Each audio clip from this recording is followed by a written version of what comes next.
Habilitation is not a complicated approach to care. It's a very simple, rather common sense, and a lot of good old-fashioned intuition on how to care for somebody who you either have known for a lifetime or who are just getting to know. When habilitation is practiced appropriately, it minimizes stress, it optimizes the level of functioning of the patient, and it makes life for both much more enjoyable. We no longer look at the ability to survive Alzheimer's care, but instead we think in terms of how are we going to thrive as we live out these final years.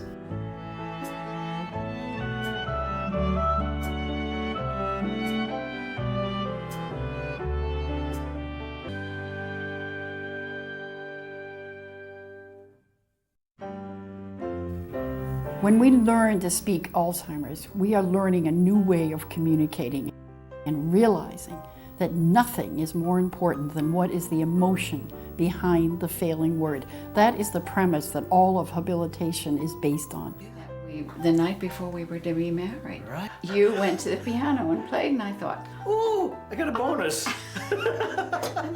Emotion remains intact with an Alzheimer person, and it is a grown-up, adult emotion. Even though some of the behavior may be childlike, the emotion is adult. So I just find I'm very vulnerable now. Okay. If my wife is angry with me, I'm okay. sort of... What aren't you doing now? Well, my first memory of childhood was I wanted to be a doctor. All the things that I did, gradually they all have been dropping away. I can still... You mean activities that you... Yeah, everything, because it gradually happens and I'm not comfortable giving up what I was doing. And that's the plane that we need to reach the patient on and realize that no matter what our communication skills are, we can learn to still communicate with somebody whose words are gone. It's very difficult for me to make a sentence. I get to the end of the sentence and I forget the last word. Yes. Poor Barbara. I've been frustrating Barbara because I'm trying to tell her something. She's trying to communicate what I'm doing, and I can't say it. And I got to tell you, that drives me crazy. They're behaviors that finally interfere with function and normalcy, that bring people to a support group and they start asking for help with making changes. Do you have some worries now as you think ahead? I don't think too much of what's going to happen 10 weeks from today is good. And I really do things very simply now. I don't worry too much about as I used to be when I was an engineer. And I really don't believe... At this point in the disease, if Barbara weren't around for 3 weeks. It's never happened, so No, I really no, can't tell you've never been without her. I've never been without her, so it's really hard to answer that. What scares me is not dying, but my husband going. Yeah. That's what scares me. It is more scary. I don't care if I go, but I don't want to lose him. We're finding a lot of the loved ones becoming ill or worse, dying before they're a person with Alzheimer's disease because they don't have the time or they don't think they have the time to take care of themselves.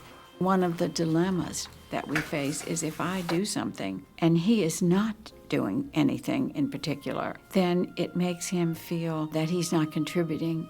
He feels useless. So we come to the group to learn how other people have solved some of these problems. He is a physician, and so when he had his first diagnosis. People who are caregivers, professional and family members, must seek out a support group and find others who are dealing with the same issues they're dealing with. Learn from them, learn about the disease, learn about techniques, and know that you are not alone.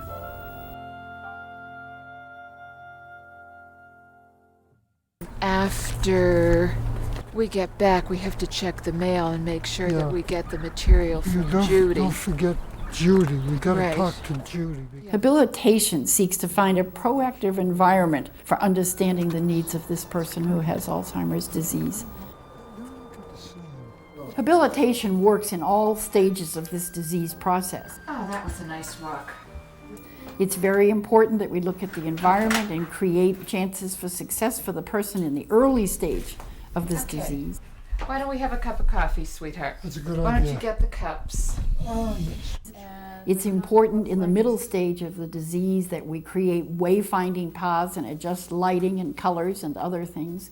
But it's every bit as important that in the final stage of this disease, we pay attention to the person who may be in the final chapter of their life and be spending that most of their time, in fact, in bed. What are we going to do around that person so that the environment creates a feeling for them of security and love and dignity and safety? And I think that habilitation is as much our positive feedback as it is an effective method of care. Yeah, you went right for the red. There you go. The world changes for the person with Alzheimer's once we use habilitation because we suddenly have given them chances to succeed. They live in a world of failure, and they have, most of them, for many years prior to now, wherever now may be in your caregiving. You know, we're going to take it and put a little frame around it when we're done. Okay, I'll see what happens. Okay. Some people have the gift of habilitation. You know, learning to speak Alzheimer's, that is a practical guide. We need to give people practical tools to work with. No, habilitation. It's saying this is what you have left. Let's figure out what you have left and use it. When I was away from home on vacation, I put signs on the doors of the cabinets to remind me where to find things. It's part of what we talk about in this group all the time, simplifying. Yeah, and the more you simplify life now, the easier living with Alzheimer's is. That's why we're never moving. Simplify. That's her philosophy in life, is simplify. You can't downhill, you go to cross country. And spring is here, and you and Bernie can play, the Bernies can play tennis. The rule is to simplify, but I find it very difficult. Once they get it, they say, aha, or that's why you do those things. And then there are people who need to be taught habilitation.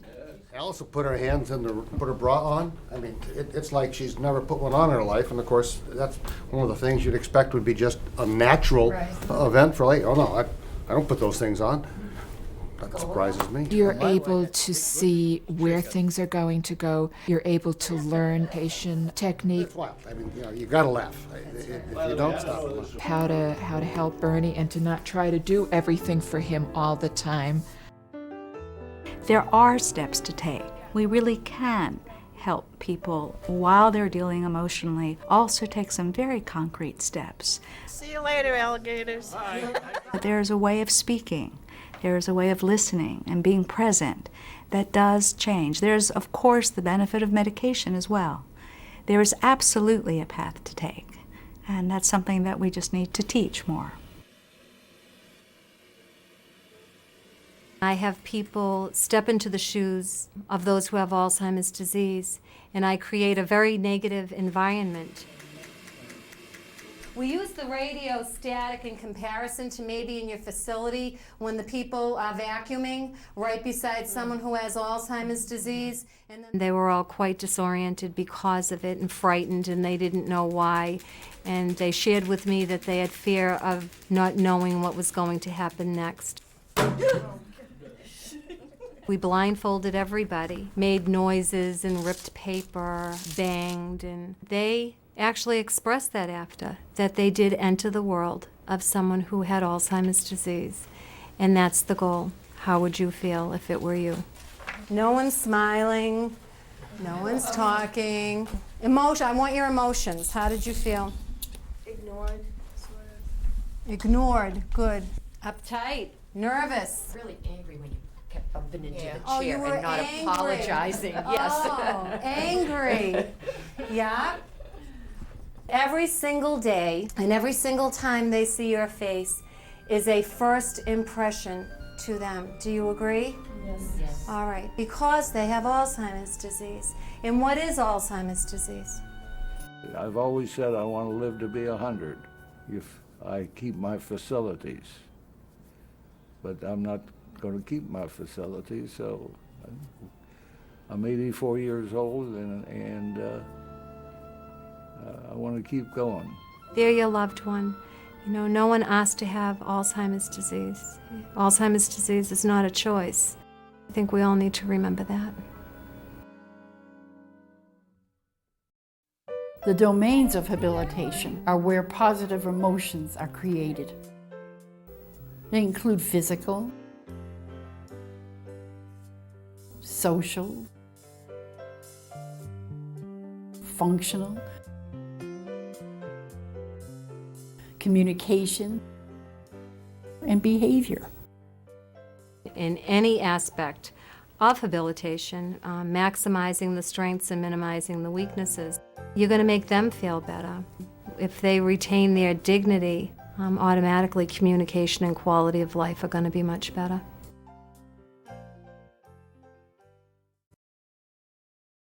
In the home setting, or where home care is offered, habilitation works wondrously well. It not only affects the patient, but it directly affects the caregiver or the care partner, the person who is partnering in the care of the Alzheimer person. It changes dramatically the way they interact with the patient. And when interaction becomes positive, the outcome is tremendous. We need to simplify the environment. Can we get rid of things that don't really need to be there? Can we define places in the home? Can we put a favorite hobby beside a comfortable chair? And more importantly than anything, can he see the chair? Does he know what it is? Does he know what it's for? We can define the chair by contrasting it to what's behind it. We also need to know that if we are in an assisted living or in long-term care or in another community-based setting, that personalization is incredibly important. What is it that we can do to create the feeling that this is where I belong? And not only where I belong, but I can find it. One of the things we can do is to bring in very familiar objects, things that are an important part of that person's individuality, part of their personhood. I think of things that might create memories of hobbies or a life work that they might have participated in. All these things that make personalization a very important part of a special environment where this person has a chance to feel successful.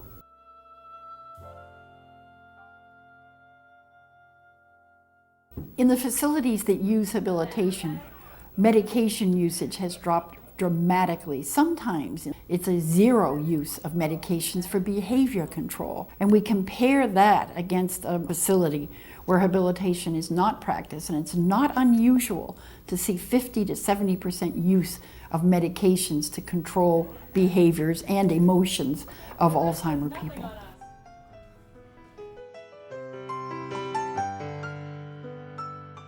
They can still feed themselves. Can they feed themselves the way they did 20 years ago? No. But they have the skill to feed themselves using finger foods and mugs and getting rid of all these extraneous things that are unneeded that we still, for some reason, think we need to put before an Alzheimer person. It is far more dignified to feed myself than it is for somebody else to be feeding me. We can't go back with them and regain what they've lost, but we can capitalize on the memories that they retain, the strengths that they still have. We try to create an environment in which we're minimizing barriers to daily success and maximizing the opportunities that they have to interact with staff and each other in a positive way.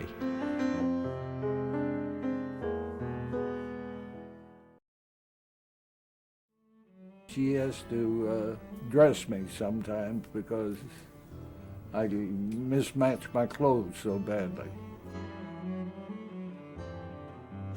Bill, are you finished? As loving caregivers, we interfere with what the patient is doing when the person is trying to dress and eat and use the bathroom appropriately. Bill, hurry up!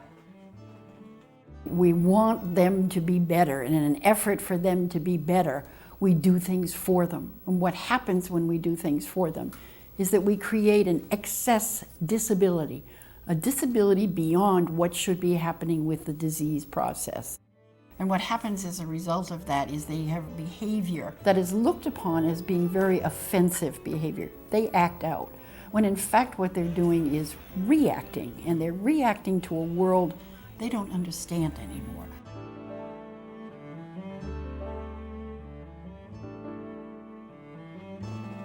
Honey, are you ready? I'm gonna get some breakfast. The framework of losing control is underscored when somebody else is trying to help them. What we all need to realize is that Alzheimer's disease will never take away somebody's dignity.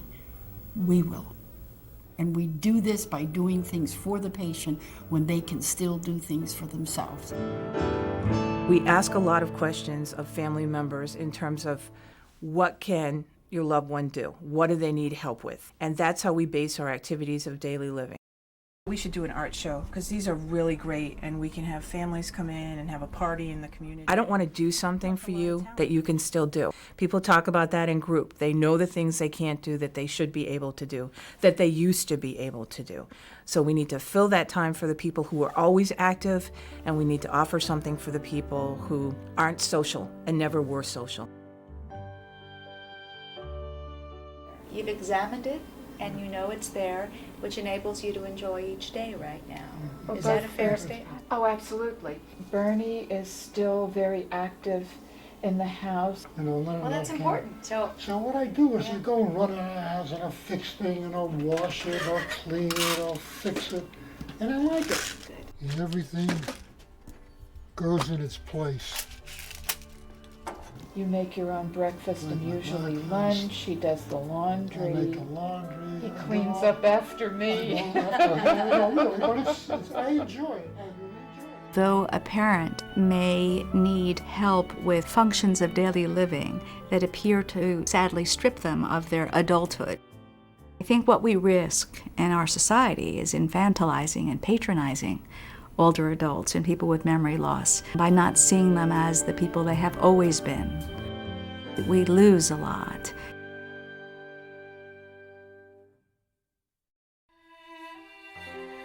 Communication is more than just words, and when words are failing, the person is confounded by how to express themselves and by what somebody else is saying to them. Communication is two-part. One part of it is the speech that's put out, and the other part is the ability to understand. Very good, all of it. Yeah. There's nothing in there. People need to speak the language of Alzheimer's disease. English isn't always the language that people understand. Our residents look at your face first to see what's going on. That's what people understand. People understand your body language. We need, as care partners, to figure out other ways that we can communicate with the patient. And that means using gestures and pictures, adjusting our tone of voice, being very careful as to what expression we are giving. Alzheimer's people are very adept at reading our body language. They know when we're in a hurry. They know when we don't have enough time for them. They know when we're angry or when we're upset. And those messages are sometimes much stronger than whatever words we are using.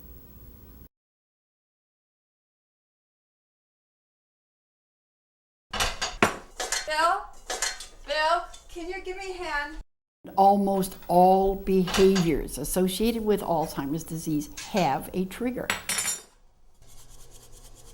We, as caregivers, whether we're professional or family, must find out what the trigger is. And we do that by keeping a log of sorts.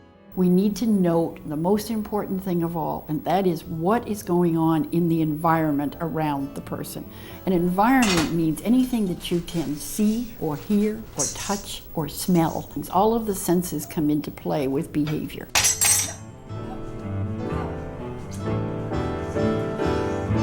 We need to write down exactly what was going on in the environment at the time the behavior occurred.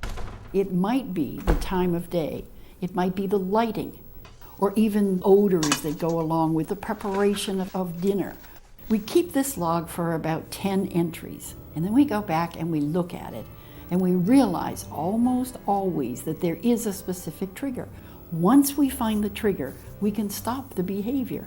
And the whole clue, of course, is to be sure to stop the behavior before it happens. Late in the day, there is a syndrome associated with Alzheimer's that occurs, and it's called sundowning syndrome. Literally happens as the sun is going down, behavior changes.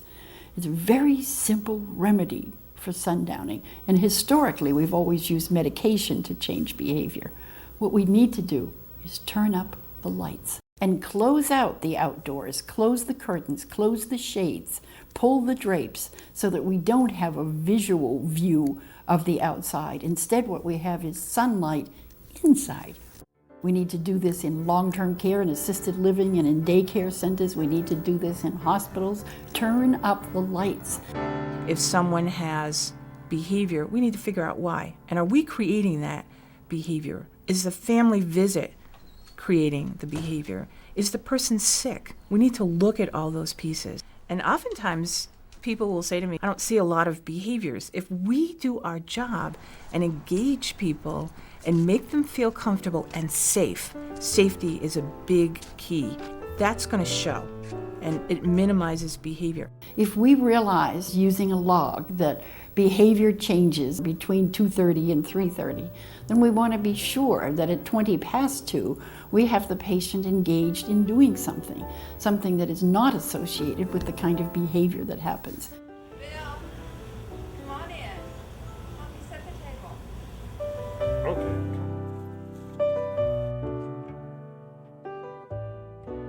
Put it in the bowl and stir it. The caregiver's world changes rather dramatically as we practice habilitation. It becomes a rather peaceful, lovely place to be rather than in this world of antagonism and fear of what the future holds. It's realizing that we focus too much on what the patient used to be instead of capitalizing on this moment and who he is now. I used to walk 5 miles in an hour and 15 minutes. I can't do that anymore. I'm lucky if I can do a mile now. I think it's very important that we realize that the person who was may never be again, but there is a new person there who has basically the same personality and traits that the person had before they had a debilitating disease. Gonna go do your crossword puzzle? Yep. Okay. And it's very important that we learn to be in that world, no matter where that world is, with the patient. By doing that, it means that we're going to be successful caregivers. We're going to have less stress. We're going to sleep better. We're going to feel better about our partnership with the patient.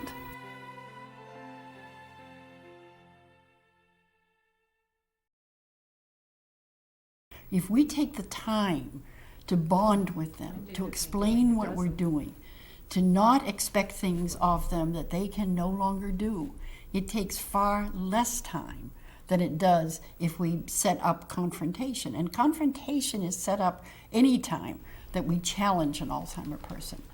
How are you doing with the 10-pounders? Oh, big show up. Mind what it must be like to not have the concept of what time is all about. Well, let's think about what we're going to do tomorrow. We've got today pretty much done. Where do we go from here? Where do we go? The caregiver at that point has the opportunity to get into the patient's world. And then if the Red Sox are on during the afternoon, Yeah, maybe take a look at it and see what's going on. we can. should. And then you can take me out to dinner tomorrow I night. can take you there. Yeah, might as well. It's making the patient feel as if they still are in control. And they are always aware of the fact, even in the very late stage of the disease, that control is being lost. In a typical family, children are raised with the parents in charge of us, one way or the other. And if parents are feeling left out or patronized by children or by any healthcare clinician, for good reason, they will be angry and resist intervention. It's unintentional. It's often a desire to take care, but it doesn't work. One of the most difficult dilemmas for a person living with Alzheimer's disease is the extraordinary amount of leisure time that he suddenly has. Time that was filled with work, with occupation, with hobbies once upon a time. And now it's 24 hours a day of not being able to choose what he wants to do or to make the decision about how to fill up this leisure time. So we as caregivers need to help the patient in terms of activity, enrichment, use of leisure time. The things that I think of that work most effectively, as we well know, music has an important role in the life of an Alzheimer person, but we need to be judicious in the kind of music that we choose and at what time of day we choose it. In the afternoon, it's a wonderful time to have social interaction, and we can dance and we can sing along with Mitch Miller and other people. In the evening, it's quiet time, and it's a time when we want to have music playing in the background that is probably similar to a Brahms lullaby or something that's going to quiet the patient and make them a little bit more subdued. Activities that focus on remaining abilities and on memories are very important.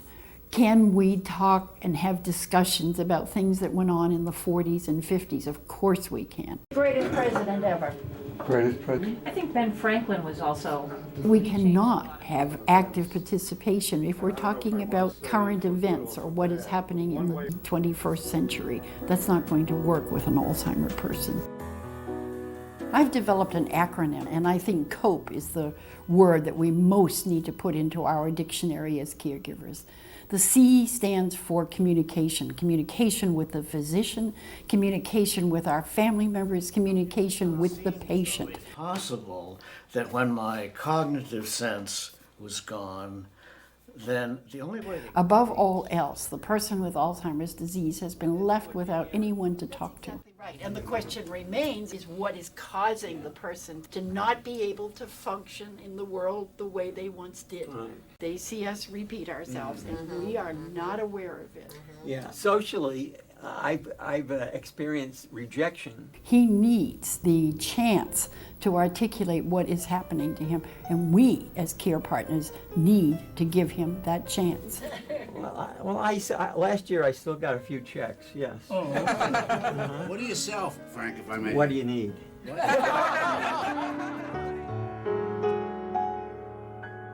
The O is for organization. Just talking about how wonderful it is to be able to make a difference in people's lives so they're able to really keep the people that they love where they want to be. We need to be organized. We cannot wait until a crisis arises before we start making decisions on what has to happen. And we also need to realize that the home and the environment around the person needs to be organized. We removed the glass doors, kept the black frame so that there's still, again, the contrast helps a little bit. You know, we came into the home and looked around and said, you know, are there any modifications that we can make to make her everyday routine run more smoothly, more safely? It's time to take the mirrors down. Okay. And if we take this mirror down, we can just replace it with a non-glossy picture or photograph of the family. Having the photographs of the family around is such a wonderful thing. It's so...